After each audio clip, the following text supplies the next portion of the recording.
muri Burundi.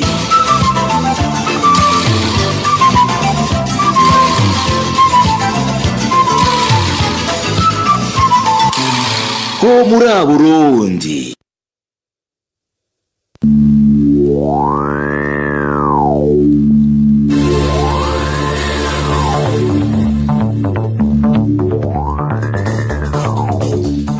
RPA numwanya w'incamake mu rurimi rw'ikirundi no muri rw'igifaransa kuri microphone ya Hermes Ndetse mbwa ivyuma engineer Egide Mwemero ufata amasanamu y'ino ncamake ni Ines Gakiza ndiko na mugenzi wanje Josiane Muzaneza muri rw'igifaransa mu kirundi mu bijanye n'umutekano hari imodoka mu bwoko bwa Probox imaze kumenyekana ko ikoreshwa mu bikorwa byo kunyuruza abantu mu gisagara ca Ngozi abanyagihugu bo muri quartier Muremera mu gisagara ca Ngozi bakavuga ko nyene iyo modoka ari umukozi w'iperereza kandi ko itigera ija ahabona ku murango muri politike abahoze barongoye Burundi nibagisubira kuba abakenguza amateka bigaragarira mu itegeko rishasha rizogenga amatora yo mu mwaka 2020 iryo tegeko nyene rikavuga ko mu bisabwa kwitoza mu kibanza c'umukenguza amateka harimwo urupapuro rwemeza aho aba mu rukurikirane rw'ivyahinduwe muri itegeko rishasha rigenga amatora no musi tubabwira ibijanye n'amatora y'abakenguza amateka mujanye n'impunzi kwa 20 ruheshi uko mwaka utashe isi yose irahimbaza umunsi mpuzamakungu hariwe impunzi gushika ubu nk'uko biri mu cegeranyo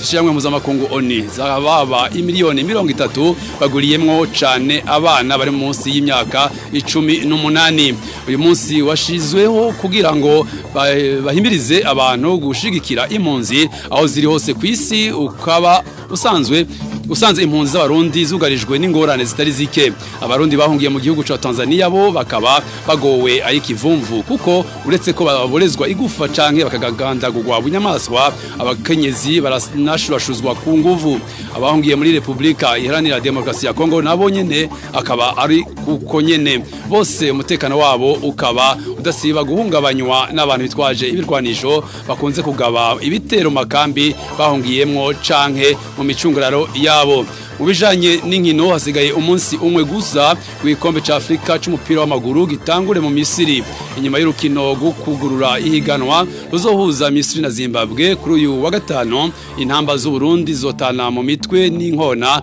za Nigeria ku munsi wa gatandatu mu migwi yose izokwitaba iryo higanwa u Burundi nibwo buri mu kibanza kibi kurusha ibindi bihugu ku rutonde rwa FIFA bamwe mu bakurikiranira hafi vy'inkino bakavuga ko byose bizodanukira mu kibuga nino nganshuti bakunzi ba RPA incamake y'amakuru mu kirundi garukiye tubari sango gidonizo y'ano makuru igisa 12 z'umugoroba zuzuye neza mu kanya ide incamake mu rurimi rw'igifaransa na mugezanje Josiane Muzaneza Josiane mwaramutse kazi. Bon après-midi Hermès, bon après-midi amis fidèles de la RPA, bienvenue à ce bulletin d'information dont nous allons débuter par cette page sécuritaire où un des véhicules utilisés dans des différents crimes, dont des disparitions forcées qui se commettent au chef-lieu de la province Ngozi a été identifié. Il s'agit d'un véhicule appartenant à un des agents du service national des renseignements.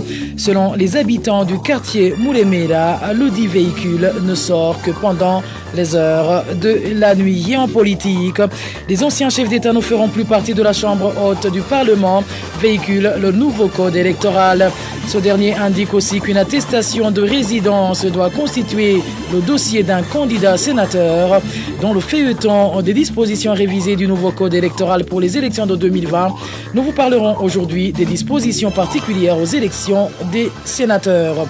Et le 20 juin de chaque année, le monde célèbre la Journée internationale des réfugiés. Selon le rapport de l'ONU, près de 30 millions de personnes à travers le monde ont fui leur pays. Parmi elles, plus de la moitié ont moins de 18 ans. Cette journée arrive au moment où les réfugiés burundais sont confrontés à diverses difficultés. Ceux qui ont plutôt trouvé refuge en Tanzanie vivent quotidiennement un cauchemar innommable. À part qu'ils subissent des tortures et sont souvent victimes d'assassinats, les femmes subissent les traitements inhumains, dont le viol, une situation qui est presque identique à celle que vivent leurs compatriotes réfugiés au camp de Lusenda, situé en République démocratique du Congo. À noter également qu'ils sont tous souvent victimes d'attaques d'hommes armés qui les poursuivent jusque dans leur camp de refuge. Et enfin, nous sommes au jour J-1 avant le début de la Coupe d'Afrique des Nations en Égypte. Après le match d'ouverture qui opposera l'Égypte au Zimbabwe ce vendredi, les Dinamba du Burundi livreront leur premier match face au Nigeria samedi. Parmi toutes les équipes qui participeront à la CAN, le Burundi occupe la place la moins avantageuse dans le classement FIFA, mais tout va se jouer sur le terrain, soulignent certains analystes.